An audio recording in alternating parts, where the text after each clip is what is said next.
Hi, this is John and I am the creator of the Artemis. I'm making this video as sort of a video owner's manual for the Artemis. I'm going to try to go really fast because there's a lot of detail that I want to try and get to. So let's just get to it. Let's start with the trailer. It's a 16-foot trailer that's coming with it. It is just over 8 feet wide at its widest part. It's a single axle trailer. And there is a winch on the front of the trailer that also comes with a remote control. I'll go over the remote control later, but you have to hold the power switch down on the remote control for about 5 seconds to activate it, and then the remote control will work, and then you can either winch up or winch down.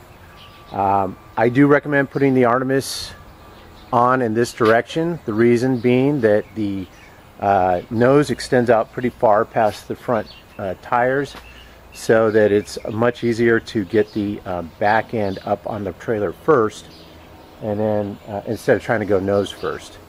And it also, by doing it this way, puts the battery bank, which is right about in the center of the Artemis, underneath the hatch there, more centered over the rear axle, which is really what you want. You don't want the weight too far back, you don't want it too far forward, so try to center the battery bank over the rear axle. It is a single axle trailer, so leave it hooked to your tow vehicle when you take the Artemis on and off the tow vehicle.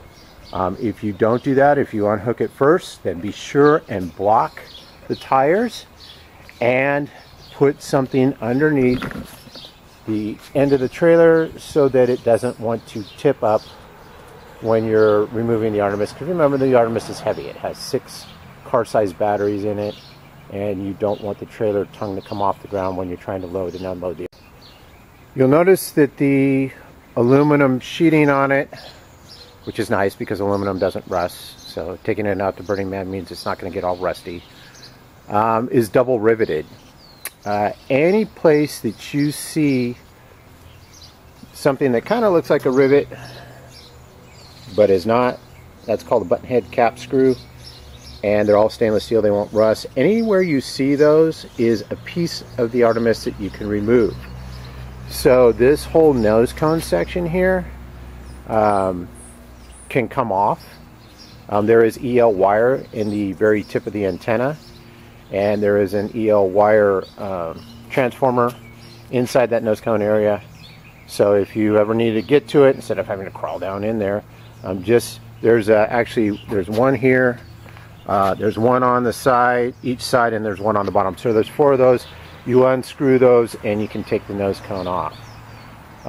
The 2 poles that run down the side of it, I call those the long range antennas. They have EL wire on the outside of them, and then they have the color changing LEDs on the inside of them as well too. There is one thing that I was planning on doing and never got to it, but I wired it for it. In the very tip, you're going to see a little bunch of wire right here. My initial plan was to put 2 LEDs at the end of each one of those. I was going to do red on the left and green on the right, like an aircraft. So sort of running lights, and there's a switch in the dash that would control those. It's all wired up. I just never got to putting the LEDs in there. So if that's something you want to do, put some running lights on. You can make them whatever color you want. But that's available. Looking at the front, I did do a lot of, fun little details. Danger radiation, unleaded plutonium only. This is actually from an aircraft. You can open it like so. I had done that so that I could run the charging cable through there. I thought it'd be kind of cool. But honestly, you can run the charging cable out the bottom, or what I was actually doing is I was just setting the charger inside and just running the cable through the inside. But looking at the front tire, if you were to ever need to access the tire to, say, change the tire or take it off to fix a flat or something like that, obviously that looks like it'd be difficult to do. But again, here you have 1, 2, 3 button head cap screws. You unscrew these 3 and this section is going to come right off. I'm continuing with the outside, coming further down the body. The canopy that I made for it does come off if you really wanted to take it off. I don't know why you would, but Again, anywhere you see button head cap screws, if you unbolt those things, the entire canopy is going to lift right off. Let's go further down the body. Let's talk about the doors real quick.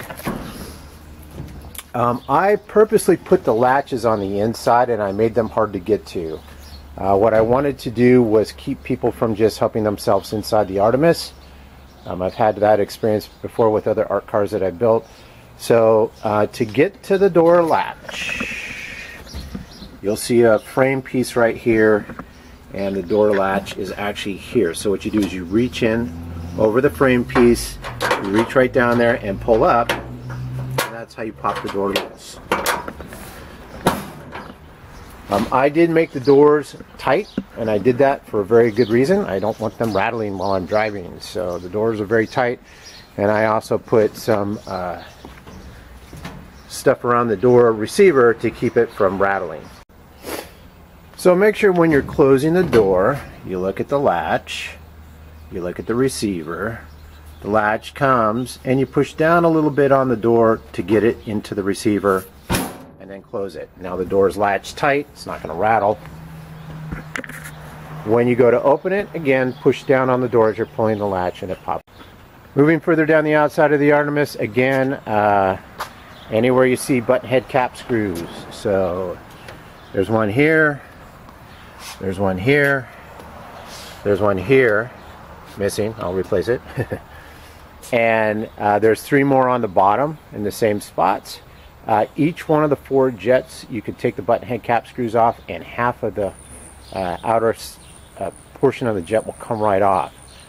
If you take it off, there is a plug that you can unplug to get the EL wire off of it, and you can open it up in case you ever need to get inside there and mess with the jets that are in the blowers. I'm going to turn those on shortly and show you what they're like. The jets inside the blowers, inside the jets, sorry, are actually leaf blowers that I put 36-volt motors into. Each one of them has an LED in it, and the LEDs get brighter as we throttle up the system, and I'll show you that. One of the jets, for whatever reason, the LED that I purchased for it is a slightly different color than the other 3. Since I was in a hurry to finish it, I never went through and replaced that, but they all light up, they all look good. One of them is just a slightly different color. This is the reactor drive. I'll turn that on here shortly as well too. In the very center of the reactor drive is a plasma display. This is a big projector lens in front of it. And then I have 2 reflective materials that sandwich the color chasing LEDs in there, which gives it sort of that infinity mirror look to it when it's running. Underneath the Artemis, you're going to see the license plate, and that's also the camera right there for the backup camera. It does have a backup camera in it. To put the license from the DMV on, simply slide the plate out of it. It's kind of hard to do with one hand.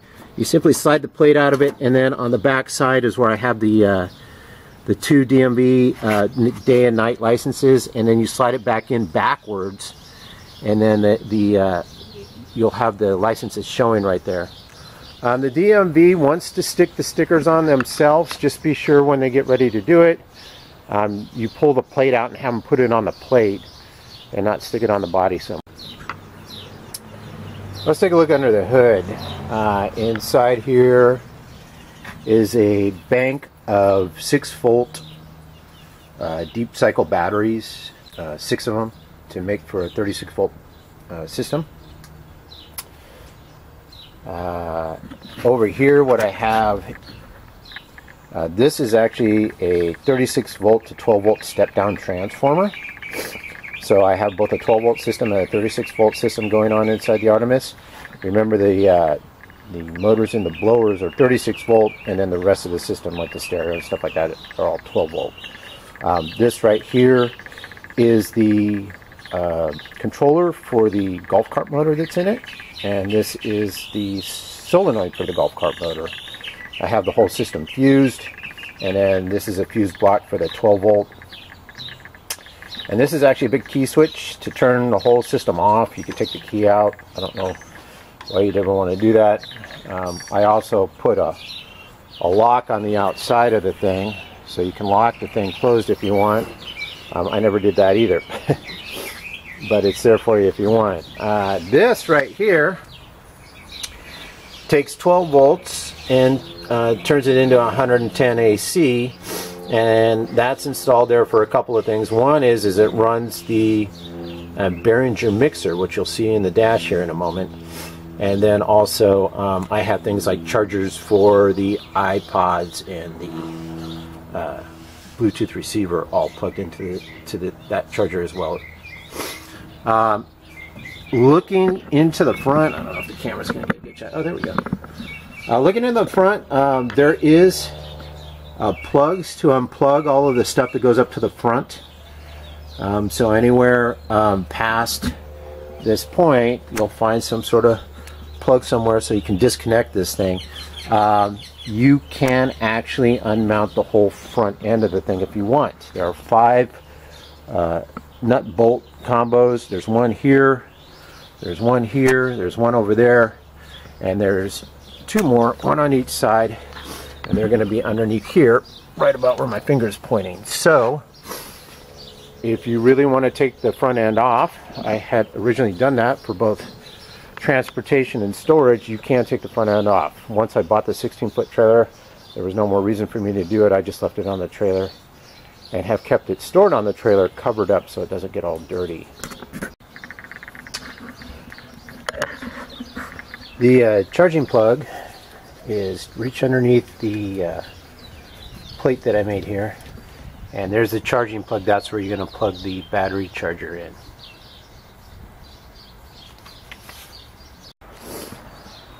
Back under the hood real briefly. Again, I'm trying to go fast because there's a ton of stuff to cover. I'm just barely touching the surface. Inside this box is the controller for the 36-volt motors that run the blowers.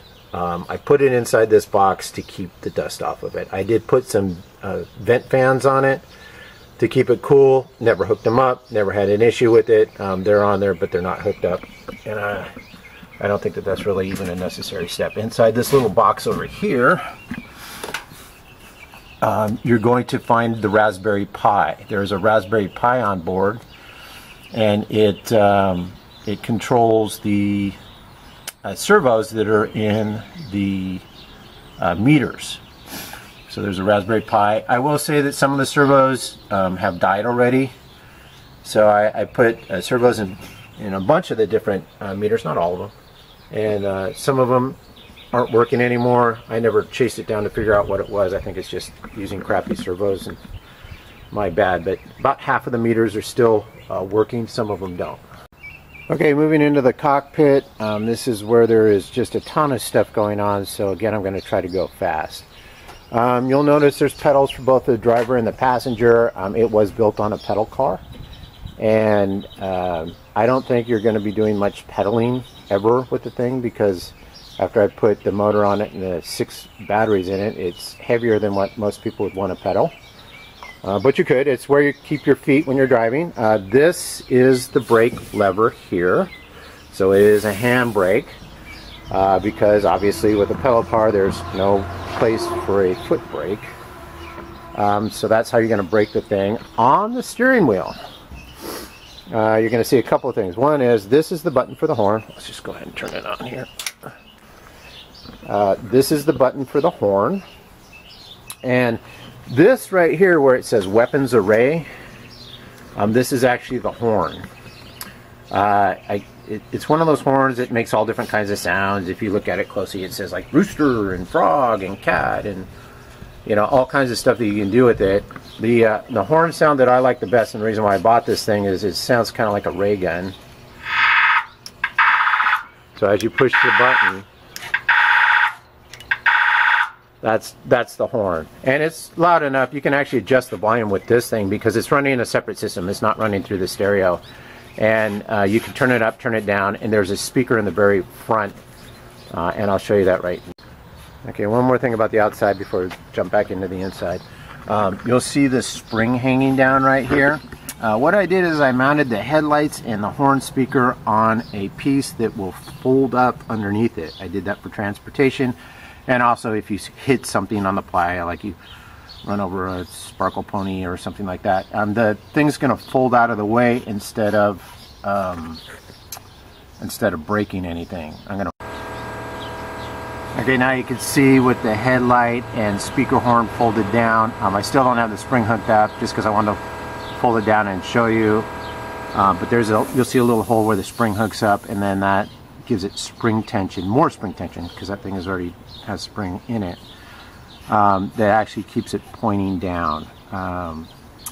But if you hit something, it'll fold out of the way. And if you want to transport it, getting it on off the trailer is a lot easier with that thing out of the way. I unhook it, I let the spring dangle like it is, and then I just fold that thing up. Okay, back in the cockpit again. This is the weapons array, is the horn. And so if you want to give it a different sound, you can make it sound like a rooster or whatever.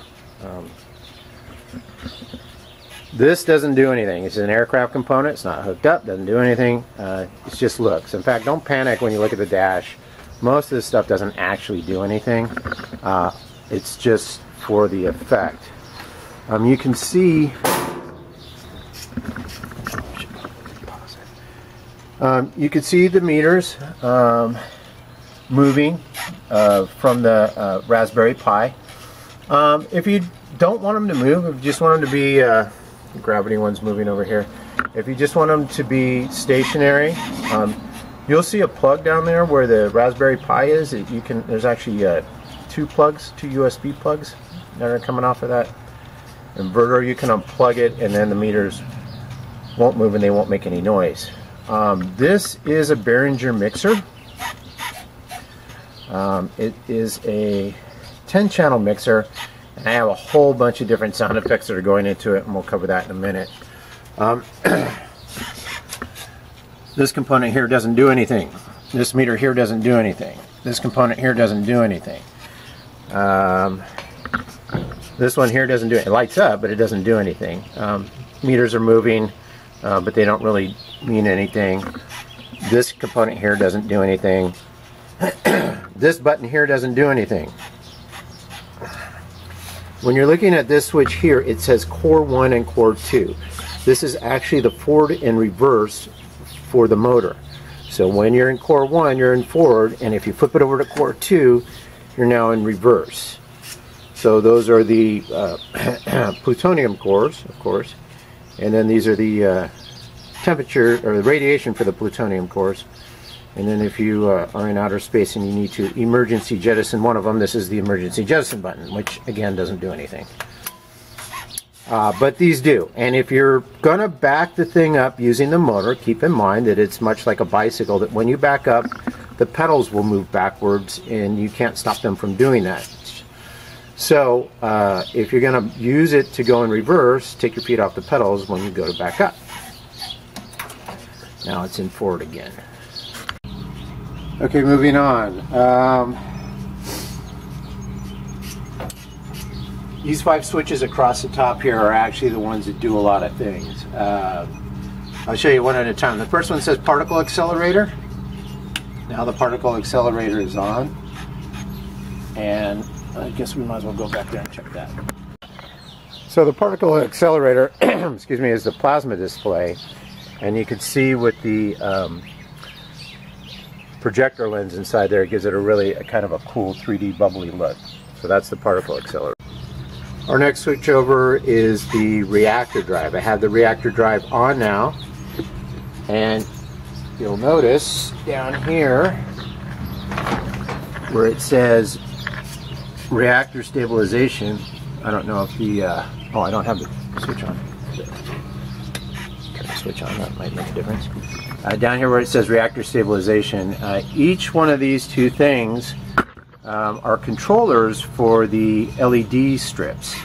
So you can change the color, you can change the speed. They have a ton of programs. There's like 130 programs in each one of these things. I have it on program number 33 right now. It's the one that I like. It's blue, whatever. But there's a ton of different programs. You can change the program and put it into different colors, different speeds, different directions. But the one on the left is the one for the reactor drive in the rear of the vehicle, and we're going to go take a look. So here's our reactor drive in the back.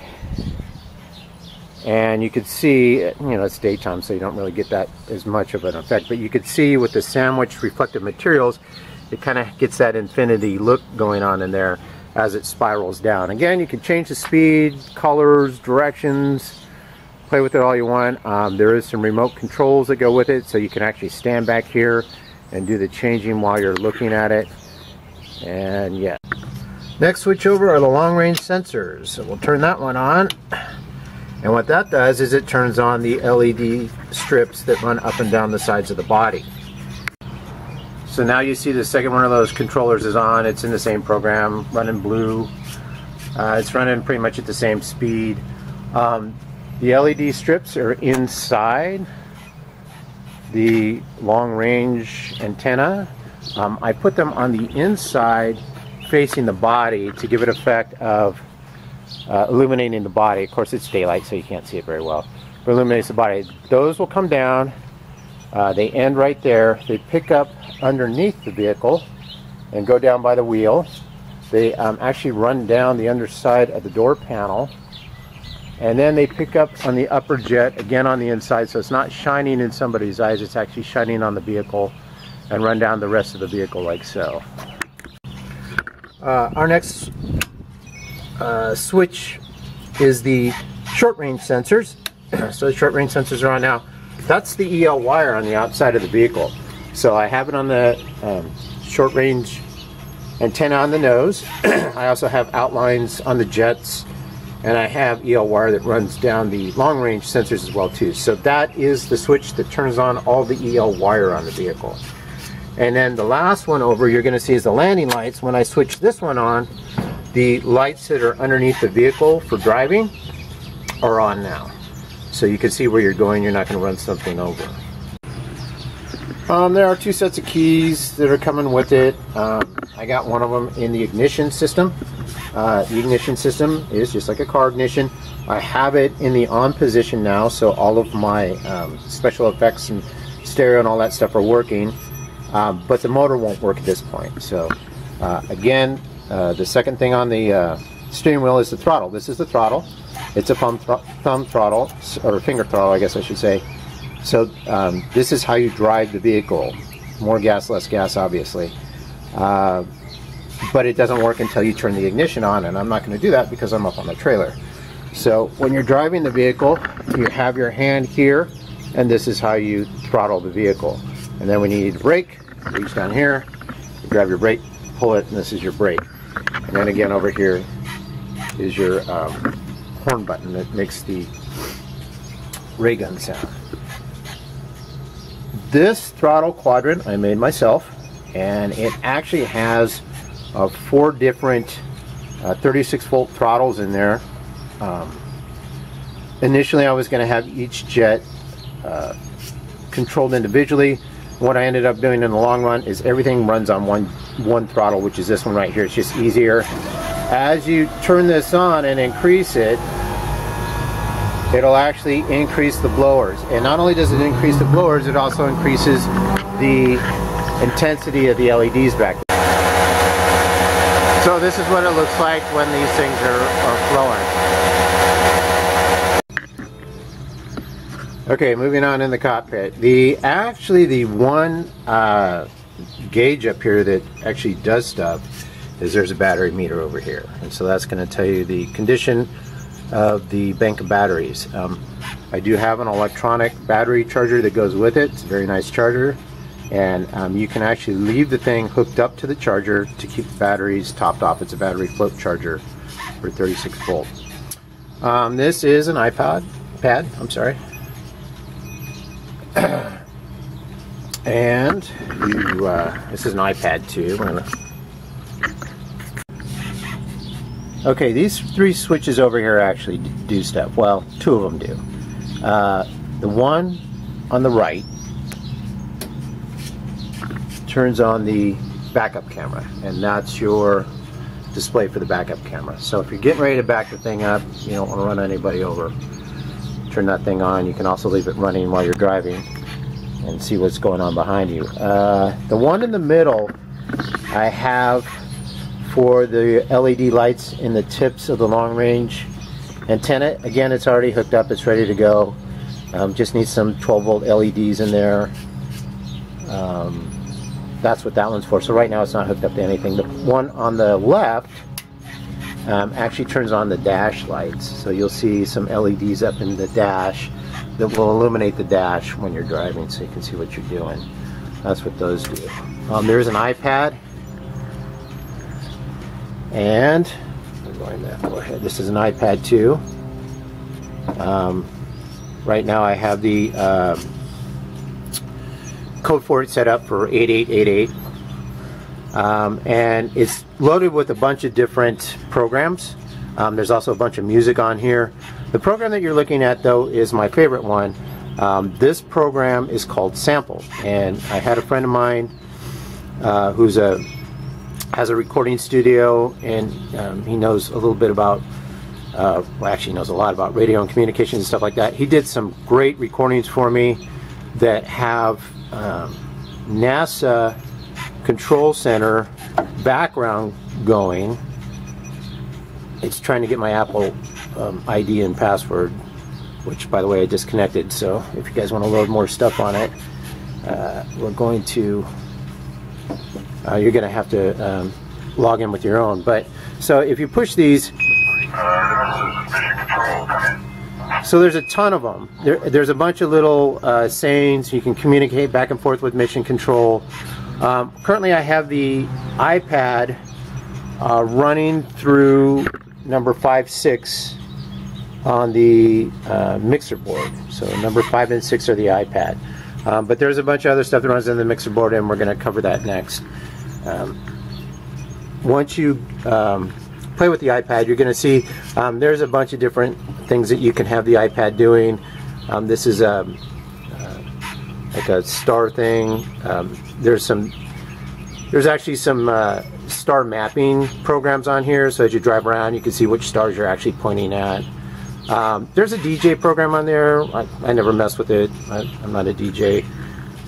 There's a bunch of programs on the iPad that you can play with, and there's some really cool videos, which I'll pull one up next, and that have space scenes going on in them. So you can, that's what I like to leave running, because it gives it a really kind of a cool effect. You'd look in there and you'd see all kinds of cool space scenes. So we'll go to that now. Okay, this program is called Player Extreme. In the inbox, there's a file called A Space Journey, and this is actually a pretty good, it's got like all kinds of shots of space, and nice for the special effects. When I turn this one on, if you don't want to hear the background music, what I did is I just went over to the Behringer mixing board and I turned down the pot for 5.6. 5.6 is what controls the iPad, and now we're not listening to the iPad. If you have it up, you're gonna, whatever you're seeing on the iPad, you're gonna also hear at the same time, obviously. Okay, I'm gonna try to go faster because I know that this is taking a long time. So,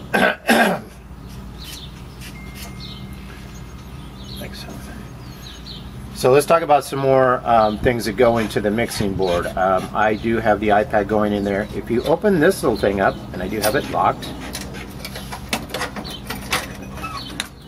inside here you're gonna find a Bluetooth receiver and 2 of these MP3 players that look like iPods, but they're not, they're fake.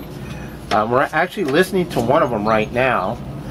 That has that sort of spaceship sound going on in the background. I don't know if it's coming out in the video or not. And that one's running into, again, the mixer board, and I think that one's on 910. But there's some special effects sounds in both of these that you can have playing. And one of them is like a rocket taking off, so you can do that as well too. But these all run into the mixing board, and the mixing board runs into the stereo. So let's talk about the stereo for a minute. Boss stereo. There are 4 speakers to the stereo, and then there's also a subwoofer as well too, and I'll show you that in a second. So anything that goes into the mixer runs into the stereo. The other thing that you have is this is an FM transmitter. I have it under the hood, and this antenna is the antenna for the FM transmitter. This is the antenna for the stereo. The FM transmitter is a very powerful FM transmitter. In fact, it's the type of FM transmitter You don't want to run if you're at home, because it'll interfere with people's FM reception, and theoretically the FCC could come and have a conversation with you about that. So, but it's under the hood, and you can set it to whatever station you want. I did that because I have a buddy that also has an art car that has an FM receiver on it, and then I can run music through the stereo. It would come out in both the Artemis, and then it would come out in his or any other FM receiver. So if you got FM at camp, you could actually have a pretty good party going, because you're like your own little FM radio station, and just whatever music you pump into the thing is going to come out. Okay, so back to the stereo and the mixing board. The stereo has a CD player, a USB input, AM, FM. It also has Bluetooth, so you can Bluetooth directly to the car stereo, the Boss car stereo. But the reason why I've included this other Bluetooth player is so that I can mix all this stuff to the levels that I want, and they all pump into the mixing board, and then you can dial them to whatever level you want. On my phone, I have this same program that I was showing you on the iPad. So this is called Sample. It's a free download, and of course I'll give you all the files that I have. But I could do the same thing from my phone.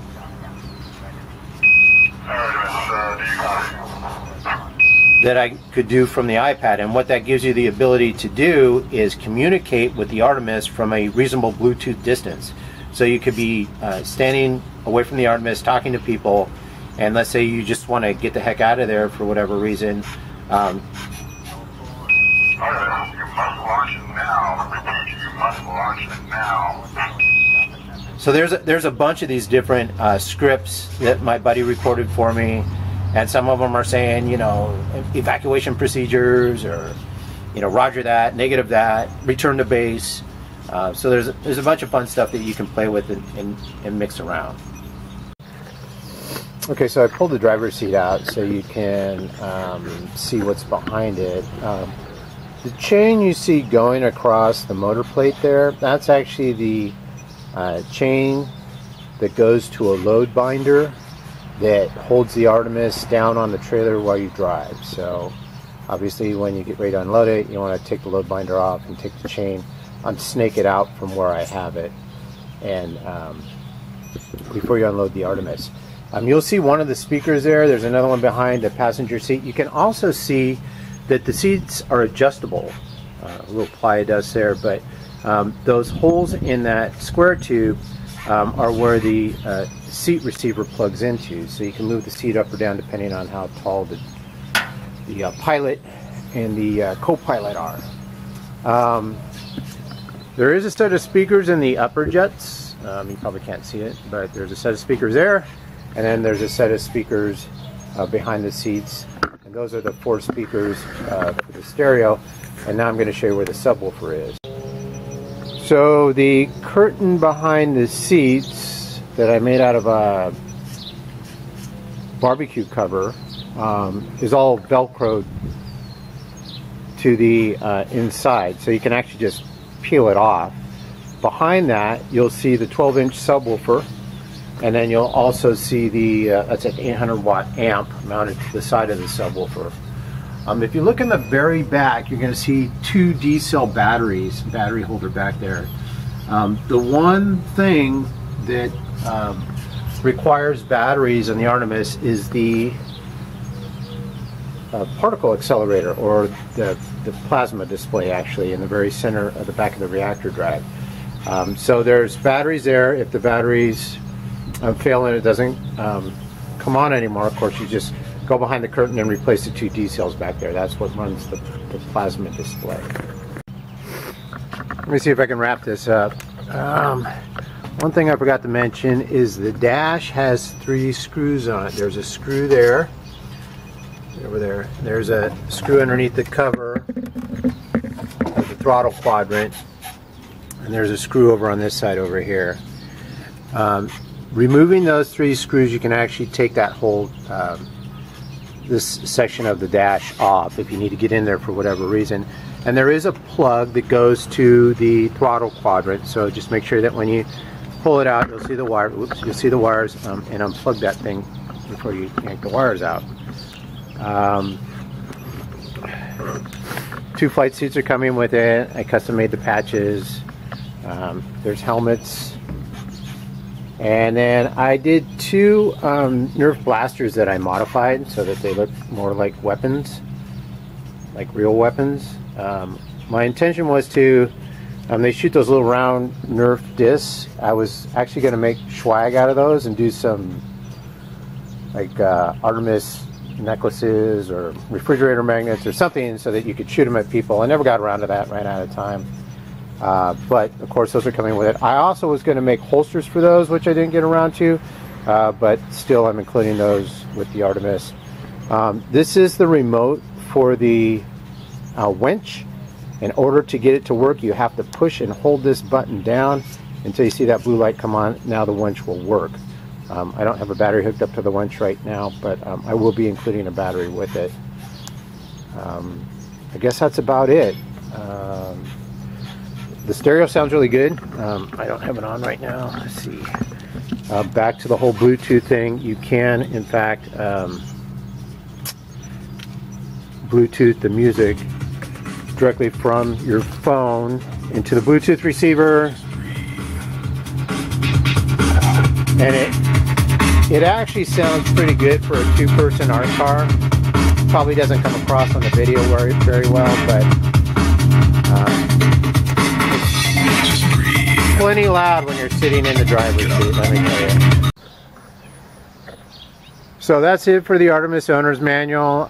If you are the owner of the Artemis and you want to reach me to ask me questions, the best way to do that is to send me an email, and my direct email address is jksintl@hotmail, and I will always reply to emails, even if it takes me a few days.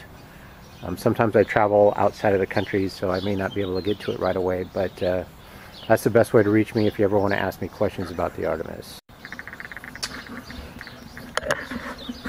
The charging plug is reach underneath the plate that I made here, and there's the charging plug. That's where you're going to plug the battery charger in.